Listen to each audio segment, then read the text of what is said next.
Vaovao mifandraika amin'ny fiakaran'ny viditsolika ny faran'ny herinaratra no ndeha hanoizantsika ny vaovao antsika. Raha ny vidin'ny gazoal amizao no jerena dia tokony hahatratra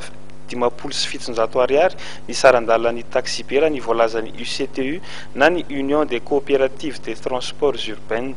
Mbola mandeha ny dinika sy ny fandraisana fepetra samihafa mba tsy hahatongavana amin'izany raha ny vaovao voaray. Ndeha ho arahantsika ary. Efa tamin'ny herintaona no nanambara ny fikambanan'ireo kooperativa mpitaterana mivondrona ao amin'ny UCTU fa tsy maintsy isy ny fampiakarana sarandalana ary ampiarina ny vérité des prix raha toa ka mihoatra ny 3 ariary ny litatry ny gazoal.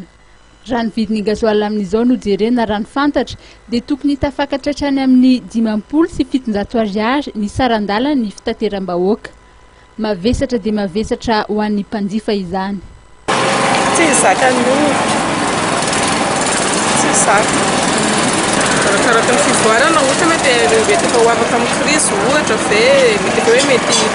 daholo faripiainan'ny olona mety zakany olona ihany fa raha mbola izao aloha tsy mbola zaka tena mbola tsy zaka zay fahafantarako azy aloha isan'andro izao misy indrona intelo isan'andro vezivezy amin'ny taxi be dia miakatra tena tsy maintsy hoe hiakatra be da be ny ferera ohatra ka hoe zay fivezivezenao izay zay zany farafahakeliny tsy maintsy atao e dia raha ohatra hoe hiakatra izy tena mety tsy asa mety andeha tongotra angamba izay angamba ny lasana raha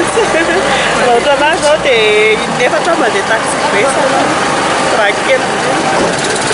dia tsy ho zaka mihitsy ilay izy mpanjifa ihany arakaraka ny karama karazana ny fomba karama Tamin'ny ankapobeny fahitanao anazy mety zaka mintsika zay. Amin'ny ankapobeny izy aloha ary tsy mety fa grave zany possible ve fitonjato hoe zanahinanan'olona izany fiainana efa sarotra ty sakafo hoanina rehefa sarotra mitady anazy dia fri koa mbola ampitana tsy lasa izany famonoana vahoaka zany aizany madinika amin'izany tsy lasa izany rehefa jadro ihany film fatakatra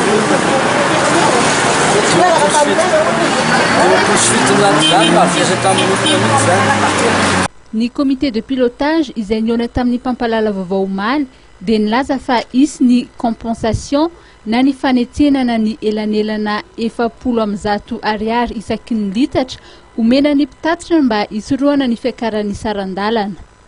Tsy dia mahafapo ny mpitatitra loatra nefa ny fepetra napetraka raha ny fantatra ka mbola mandeha ny ady hevitra sy ny ady varotra samihafa.